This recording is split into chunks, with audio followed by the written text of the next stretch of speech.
Soulmate एक प्रेम कथा भाग 34। अनिलने दुसऱ्या रूममध्ये जाऊन पटकन चेंज केलं आणि तो अवनीला ज्या रूममध्ये ठेवलं होतं त्या रूममध्ये आला। तो येईपर्यंत त्या लेडी डॉक्टरने अवनीचे कपडे चेंज केले होते आणि बेडवरची चादर सुद्धा बदलली होती। डॉक्टरने अवनीला व्यवस्थित चेक केलं आणि ती इंजेक्शन फील करू लागली। तुम्ही अवनीला इंजेक्शन देत आहात? अनिलने त्या लेडी डॉक्टरला विचारलं। सर, पावसात जास्त भिजल्यामुळे त्यांना खूप ताप आला आहे। इंजेक्शनमुळे त्यांचा ताप लवकर उतरेल। नो नो, तुम्ही तिला इंजेक्शन नाही देऊ शकत। तिला फक्त मेडिसिन द्या। इंजेक्शन दिलं तर तिला पेन होईल। सर, डोंट वरी, आजकाल लहान मुलं सुद्धा इंजेक्शन घेतात। इंजेक्शनमुळे ते लवकर बऱ्या होतील आणि तसंही त्या बेशुद्ध असल्यामुळे त्यांना अजिबात पेन होणार नाही। डॉक्टर अनिलकडे बघत म्हणाली। ओके, पण तिला याचा अजिबात त्रास नाही झाला पाहिजे। अनिल म्हणाला, ओके सर, डोंट वरी, इंजेक्शनमुळे लवकरच त्यांचा ताप उतरेल। डॉक्टरने अवनीला इंजेक्शन देताना बघून अनिलने अवनीचा हात घट्ट पकडून ठेवला। तिला या अवस्थेत बघून त्याला खूप त्रास होत होता। मिस्टर जाधव, इंजेक्शनमुळे मॅडमचा ताप थोड्या वेळात उतरेल। थोडा अशक्तपणा आहे, तासभरात त्या शुद्धीवर येतील। तेव्हा त्यांना काहीतरी खायला देऊन त्यानंतर या मेडिसिन द्या। डोक्यावरची जखम जास्त खोल नाहीये, त्यांच्या हातापायांना सुद्धा किरकोळ जखमा झाल्या आहेत। मी तिथे बँडेज केलं आहे, त्यामुळे घाबरण्याचं काहीच कारण नाही।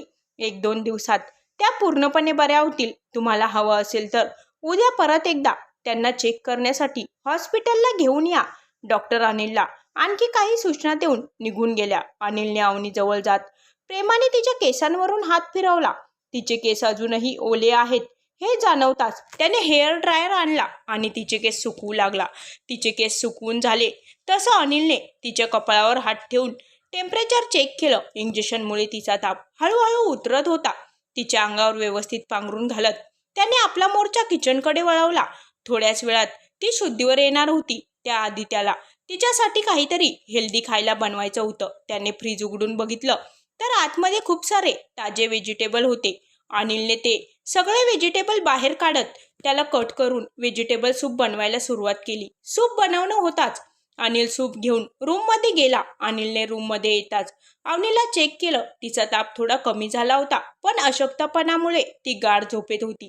तिच्या डोक्यावरून हात फिरवत तो तिचं निरीक्षण करत होता। एकाच दिवसात काय अवस्था झाली होती तिची। रडून रडून डोळे सुजलेले, लाल झालेलं नाक आणि तिचा गोडस चेहरा पूर्णपणे सुकला होता। काल जे काही झालं त्यानंतर तिचा चेहरा सुद्धा बघायचा नाही असं ठरवलेलं असताना सुद्धा त्याचं वेडमन त्याला तिच्याकडे खेचून घेऊन आलं होतं।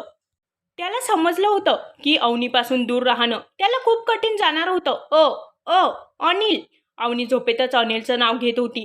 तापामुळे आणि लागल्यामुळे तिचं पूर्ण अंग दुखत होतं। तिने आपल्या जड झालेल्या पापण्या उचलून आजूबाजूला बघितलं। एक अनोळखी जागा तिच्या नजरेस पडली, पण तापामुळे तिच्या पापण्या लगेच बंद झाल्या। Avani, Avani, Avani, are you okay? अनिलचा काळजीने भरलेला आवाज तिच्या कानावर पडला। तसे खूप प्रयत्न करून तिने आपले जड झालेले डोळे उघडले। तो तिच्या जवळ होता, तिच्या खूप जवळ। त्याच्या डोळ्यात तिच्याविषयी असणारी काळजी स्पष्ट दिसत होती। डोक्यावर प्रेमाने फिरणाऱ्या त्याच्या हाताचा स्पर्श जाणवताच तिचे डोळे भरून आले। अनिल सर, मी तुम्हाला, मला माफ। अवनी अर्धवट डोळे उघडे ठेवून तापेमध्ये बडबडत होती। तोच अनिलने तिला हळूच उठवून बसवलं आणि झाकून ठेवलेला व्हेजिटेबल सूपचा बाउल तिच्या समोरच्या टेबलवर ठेवला। ती ग्लॅनीत असली तरी तिला सध्या काहीतरी खाऊ घालणं गरजेचं होतं। अनिलने तिच्या मेडिसिनमध्ये सूप मिक्स केलं आणि ती नको म्हणत असतानाही तिला बळजबरीने सूप पाजलं। अर्ध सूप पिऊन होताच अवनी तापामुळे पुन्हा झोपी गेली। अनिल बराच वेळ तिच्या उशाला बसून तिच्या डोक्यावर थंड पाण्याच्या पट्ट्या ठेवत होता। तिची काळजी घेता घेता तो कधी तिच्या उशाला झोपी गेला हे त्यालाही कळलं नाही। मध्यरात्री कोणत्या तरी आवाजाने अनिलला जाग आली। त्याने घड्याळात बघितलं, रात्रीचे 3 वाजले होते। त्याने अवनीला चेक केलं। मेडिसिनमुळे तिचा ताप पूर्णपणे उतरला होता, पण काही वेळापूर्वी तापलेलं तिचं शरीर आता मात्र थंडगार पडलं होतं। ती थंडीने कुडकुडत होती। अनिलने पटकन रूममधला एसी बंद केला आणि एक्स्ट्रा ब्लँकेट आणून अवनीला कव्हर केलं, पण तिचं कुडकुडणं काही कमी होत नव्हतं। त्यांनी डॉक्टरला फोन करून सगळी सिच्युएशन सांगितली। पावसामुळे शहरात सगळीकडे पाणी साचलं होतं, त्यामुळे डॉक्टरांना तिथं येणं शक्य नव्हतं। डॉक्टरांनी अनिलला काही उपाय सांगितलं तसं अनिलने किचनमधून अवनीसाठी थोडं तेल गरम करून आणलं त्याने कोमट तेलाने अवनीच्या हातापायांना मालिश केली, पण अवनीचं थरथरणं काही कमी होत नव्हतं. अवनीची बिघडणारी अवस्था मात्र अनिलला बघवत नव्हती. आता तिला बॉडी हीट देण्याशिवाय त्याच्याकडे दुसरा कोणताच पर्याय नव्हता. तिला शुद्धीवर आणण्यासाठी त्याला तिच्या शरीराला नॉर्मल टेम्परेचरवर आणणं गरजेचं होतं. क्षणभरासाठी तिने त्याच्यावर केलेले सगळे आरोप आठवले. त्याचबरोबर उद्या सकाळी शुद्धीवर आल्यानंतर ती आपल्याबद्दल काय विचार करेल याची सुद्धा भीती वाटत होती. पण प्रश्न तिच्या जीवाचा होता आणि त्याच्यासाठी तिच्यापेक्षा जास्त महत्त्वाचं काहीच नव्हतं. त्याने अवनीकडे एक नजर टाकली आणि आपल्या मनातले सगळे विचार झटकले. एक दीर्घ श्वास घेत त्याने आपल्या अंगावरचा शर्ट काढला आणि ब्लँकेटमध्ये शिरला. अनिलने एक नजर अवनीकडे बघितलं. तिची अवस्था बघून त्याचे डोळे भरून आले. अनिल जाधव इंडस्ट्रीचा सर्वेसर्वा, ज्याने आजपर्यंत त्याला जे हवं होतं ते सगळं मिळवलं होतं, ज्याला कधीच हरणं माहीत नव्हतं, पण आपल्या प्रेमाच्या बाबतीत मात्र तो हरला होता. आजपर्यंत त्याने हजारो मुली बघितल्या होत्या, पण अवनी त्याच्या आयुष्यात आल्यापासून तो स्वतःचा राहिला नव्हता. अनिलने अवनीभोवती हात टाकून तिला आपल्या जवळ घेतलं. त्याचा उबदार स्पर्श जाणवताच अवनीने त्याला घट्ट मिठी मारली.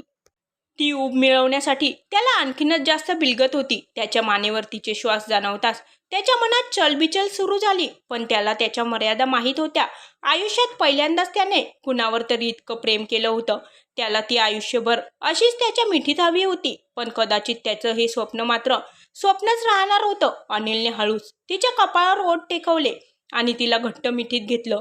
हा क्षण पुन्हा कधी अनुभवता येणार की नाही हे त्याला माहीत नव्हतं. त्यामुळेच तो डोळे भरून तिला बघत होता. तिच्या केसांवरून हात फिरवत तिला बघत असतानाच कधीतरी त्याचा डोळा लागला आणि तो अवनीला मिठीत घेऊन झोपी गेला. त्यांच्या नात्याचं भविष्य काय असणार होतं हे त्याला माहीत नव्हतं, पण सध्या तरी त्याचं प्रेम त्याच्याजवळ होतं हेच त्याला पुरेसं होतं. अनिल खूप गाढ झोपला होता. खूप वेळापासून एकाच पोझिशनमध्ये झोपल्यामुळे त्याचा हात दुखत होता. त्याने कूस बदलण्यासाठी किंचित हालचाल केली तसा त्याच्या हाताला एक मऊ उबदार स्पर्श जाणवला. काहीतरी मऊ वस्तू हाताला लागली तसं अनिलने झोपेतच त्या वस्तूला आणखीनच घट्ट पकडलं. पण दुसऱ्या क्षणी त्यांनी पटकन डोळे उघडले आणि समोर बघितलं तर अवनीचा गोंडस चेहरा त्याच्या नजरेस पडला. तिला बघून कालच्या दिवसभरात जे काही घडलं ते त्याला आठवलं. ती अगदी लहान बाळासारखी त्याला मिठी मारून झोपली होती आणि अनिलचा हात तिच्या पोटावर विसावला होता. अनिलने पटकन आपला हात तिच्या पोटांवरून काढला आणि हळूच तिथून उठू लागला. तितक्यात अवनीने त्याच्या गळ्यात हात टाकून त्याला जवळ ओढलं आणि त्याच्या मानेत तोंड घालून पुन्हा झोपी गेली. अवनीने अचानक मिठी मारल्यामुळे अनिल जागीच स्तब्ध झाला. तिला जाग तर आली नाही ना या विचाराने क्षणात त्याच्या हार्टबीट वाढल्या.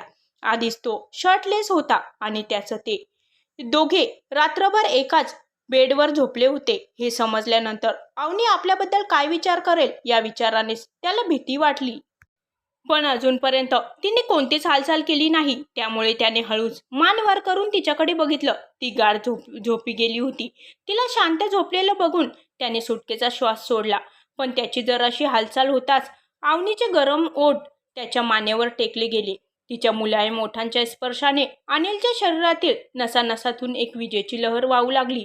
त्याच्या श्वासांची गती वाढली. हृदय अगदी बुलेट ट्रेनच्या स्पीडने धावू लागलं. आतापर्यंत रोखून ठेवलेल्या सगळ्या भावना उंचबळून वर येऊ लागल्या. तिच्या इतक्या जवळ असल्याने तो क्षणभरासाठी स्वतःला देखील विसरला होता. आता या क्षणी तिला घट्ट मिठीत घ्यावंसं वाटत होतं. पण तितक्यात त्याला अवनीने केलेला त्याचा अपमान आठवला. तिचा एक एक शब्द त्याचं हृदय चिरून काढत होता.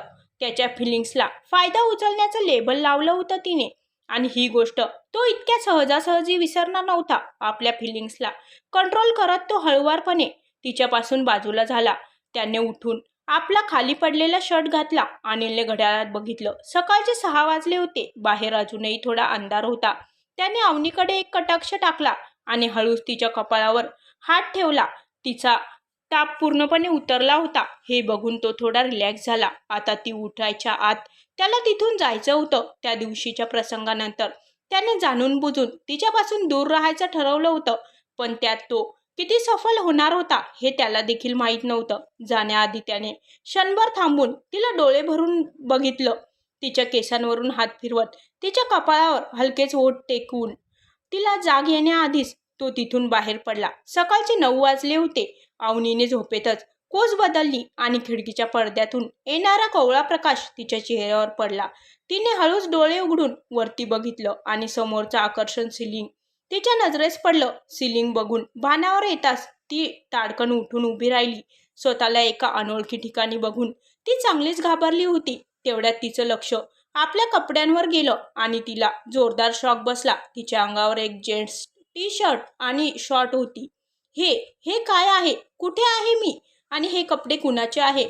मला काहीच का आठवत नाहीये. तिने अस्वस्थ होऊन आपल्या डोक्यावर ताण दिला. काल ती अनिलच्या कार मागे धावता धावता खाली पडली. बस तिला इतकंच आठवत होतं. मग आपण इथे कसे आलो? हे कुणाचं घर आहे? आपल्याला इथे कोणी आणलं?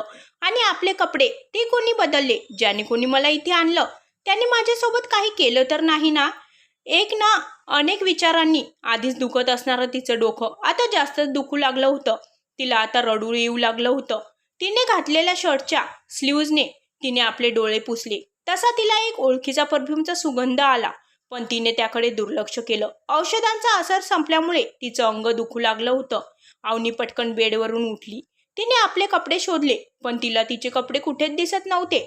तिने आता जे कपडे घातले होते ते घालून ती बाहेर जाऊ शकत नव्हती. त्यामुळे आता काय करावं हा प्रश्न तिला पडला होता. तेवढ्यात त्या रूमचा दरवाजा उघडला गेला आणि एक स्त्री हातातला ट्रे सांभाळत आत आली. Good morning ma'am. आता कसं वाटतंय तुम्हाला? त्या स्त्रीने हातातला ट्रे टेबलवर ठेवत विचारलं. तुम्ही कोण आहात आणि मी कुठे आहे? हे कोणाचं घर आहे? अवनी त्या स्त्रीला एकामागून एक प्रश्न विचारत होती. मॅडम, मी या फ्लॅटची देखभाल करते. सरांनी मला सांगितलं होतं की त्यांचे गेस्ट आले आहेत, त्यामुळे मी सकाळी लवकरच आले. ती स्त्री म्हणाली. कोण सर? म्हणजे तुम्ही कोणाबद्दल बोलत आहात? अवनी म्हणाली. सर म्हणजे या फ्लॅटचे मालक. तो काय? त्यांचा फोटो तिथे लावला आहे. ती स्त्री फोटोकडे बोट दाखवत म्हणाली. अवनीने मागे वळून बघितलं तर बेडच्या मागच्या बाजूला अनिलची एक भली मोठी फोटो फ्रेम लावली होती.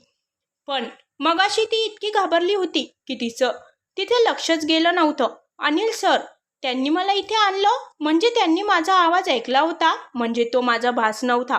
त्यांनी मला इथे आणलं म्हणजे ते सुद्धा इथेच असतील. आपण अनिलच्या घरात आहोत हे समजल्यानंतर तिच्या जीवात जीव आला. नाहीतर अनोळखी जागा बघून ती चांगलीच घाबरली होती. तुमचे सर कुठे आहेत? मला त्यांना भेटायचं आहे. अवनी म्हणाली.